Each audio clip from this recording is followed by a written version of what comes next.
નમસ્કાર, પંચાયત સમાચાર 24 માં આપનું સ્વાગત છે।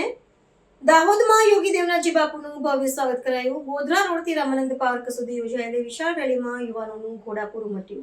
રાષ્ટ્રીય હિન્દુ સંઘના મુખ્ય સંયોજક અને ગુજરાતભરના યુવાનોમાં ધાર્મિક ચેતના જગાવનાર પૂજ્ય યોગી દેવનાથજી બાપુનું આજે દાહોદની પાવનધરા પર આગમન થતાં તેમનું ઉષ્માભર્યું સ્વાગત કરવામાં આવ્યું હતું। આ અવસરે ગોધરા રોડથી લઈને બસ સ્ટેશન અને નગરપાલિકા ચોકથી લઈને રામાનંદ પાર્ક સુધી એક ભવ્ય રેલીનું આયોજન કરવામાં આવ્યું હતું।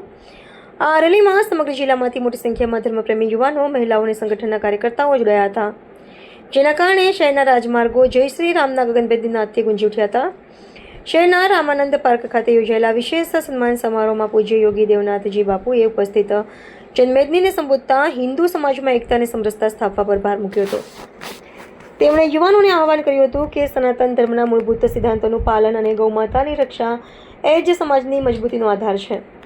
આ કાર્યક્રમમાં રાષ્ટ્રીય હિન્દુ સંઘના ગુજરાત પ્રદેશ પ્રચારક રિંકેશભાઈ પ્રજાપતિ, દાહોદ જિલ્લા અધ્યક્ષ મહાદેવ ડામોર સહિત જિલ્લા સંગઠન અને મહિલા પાકના હોદ્દેદારો ઉપસ્થિત રહ્યા। આ કાર્યક્રમને સફળ બનાવ્યો હતો। પોતાના ઉદ્બોધનમાં પૂજ્ય બાપુએ વર્તમાન સમયમાં યુવાનોને નિર્ભીક બનીને સનાતની મૂલ્યના રક્ષણ માટે અગ્રેસર રહેવા હાકલ કરી હતી। તેમણે જણાવ્યું હતું કે જાગૃત યુવા શક્તિ જ રાષ્ટ્ર અને ધર્મને સુરક્ષિત રાખી શકે છે। સમગ્ર કાર્યક્રમ દરમિયાન દાહોદમાં ભક્તિ અને ઉત્સાહનો માહોલ જોવા મળ્યો હતો અને રામાનંદ પાર્ક ખાતે મોટી સંખ્યામાં ઉમટી પડેલા સ્વયંસેવકો અને શ્રદ્ધાળુઓએ બાપુના આશીર્વાદ પ્રાપ્ત કરી ધન્યતા અનુભવી હતી। શ્રી રામ જય શ્રી રામ। આજે આ દાહોદની પવિત્ર ધરા ઉપર અમને અતિ આનંદ અને પ્રસન્નતા થઈ। આપ સૌએ ભવ્ય અને દિવ્ય અમારો સ્વાગત કર્યું।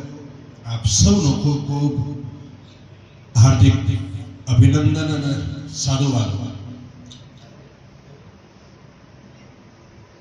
દાહોદ રાષ્ટ્રીય હિન્દુ સંઘ આખો સંગઠન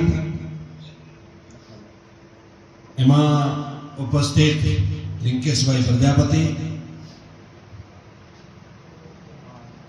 અમારા દાહોદ જિલ્લાના રાષ્ટ્રીય હિન્દુ સંઘના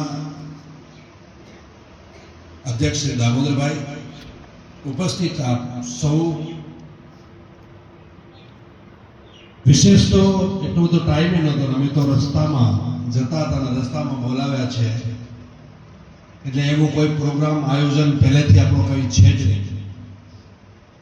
અને અમે થોડો જલ્દી આવવાનો પ્રયાસ કરતા, ભાઈ જલ્દી જશું તો વચ્ચે એવા રસ્તા પર ચડી ગયા, અમને કોઈ ગામનો રસ્તો નામ યાદ નથી કયા ગામ આવે વચ્ચે, આખો નાખો ઓલા બધામાં ચડી ગયા।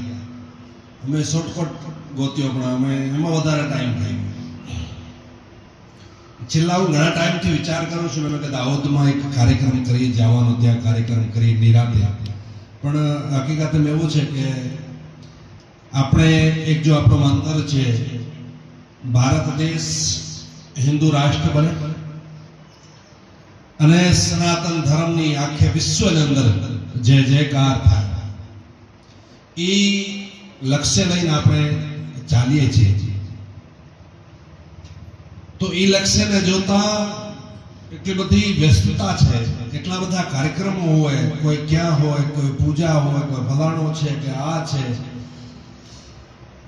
એટલે વ્યસ્તતાને કારણે છેલ્લા હું 3 મહિનાથી એવો દિવસ કોઈ જ નથી જતો કે દાહોદનો કાર્યક્રમ બનાવવા માટે આયોજન ન થતો હોય। થાય છે પણ પહેલા દિવસ થાય અને બીજા દિવસે કેન્સલ થઈ જાય, પહેલા દિવસે થાય અને બીજા દિવસે કેન્સલ થાય, પણ ટૂંક ટાઈમની અંદર આપણે એક મોટું અહીંયા આયોજન થાય અને હિન્દુ સમાજ એકત્રિત થાય અને આપણે સૌ સાથે મળી અને હિન્દુ સમાજને અપીલ કરી કે આપણે એવો શું કરીએ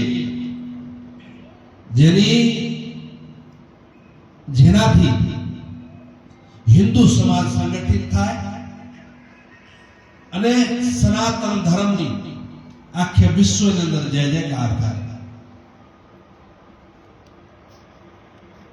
જો સનાતન ધર્મના માન બિંદુઓ છે એ હિન્દુઓને આપણે બતાવી હિન્દુ સમાજ સંગઠિત થાય તો એનાથી શું ફાયદો? ખાલી એ હિન્દુઓનો ફાયદો થાય છે કે સમગ્ર ભારતને થાય છે, આખે વિશ્વને હિન્દુ સંગઠિત થવાથી શું ફાયદો? એવો આપણે માપ બિંદુઓ પર આપણે બધા જ વાત કરી શકીએ. સનાતન છે એ આખે વિશ્વ માટે એ જડીબુટી છે, એક દવાઈ છે. હિન્દુ ખાલી જીવે કે ખાલી ભારત જીવિત રહે એમ નહીં, આખે વિશ્વ માટે હિન્દુ જીવિત રહેવો જરૂરી છે. જો સનાતની હિન્દુઓએ આખે વિશ્વને જો મંત્ર આપ્યો છે, વર્તમાન સમયમાં બધા જ જોતા હશો કે નાના મોટા 53 દેશોની અંદર યુદ્ધ ચાલી રહ્યા છે. નાના મોટા 53 દેશોની અંદર યુદ્ધ ચાલી રહ્યા છે. ત્યારે આપણે જો કેટલી બધી શાંતિથી આપણે વાર્તા કરી રહ્યા છીએ, આપણે સત્સંગ કરી રહ્યા છીએ. ગઈકાલે આઈપીએલ નો મેચ, વર્લ્ડ કપ નો મેચ હતો, આખે ભારત સાથે મળીને જોયો. ઘણા બધા એવા કાર્યક્રમો છે આપણે નિરાંત આરામથી કરી શકીએ છીએ, દરેક ભારતવાસી. આપણે ત્યાં શાંતિ છે એનું કારણ શું? આખી દુનિયાની અંદર આગ લાગેલી છે, આપણે શાંતિથી બેઠા એનું કારણ શું? એનું કારણ છે સનાતન. સનાતનના જો માપદંડ તૈયાર કર્યા છે એ.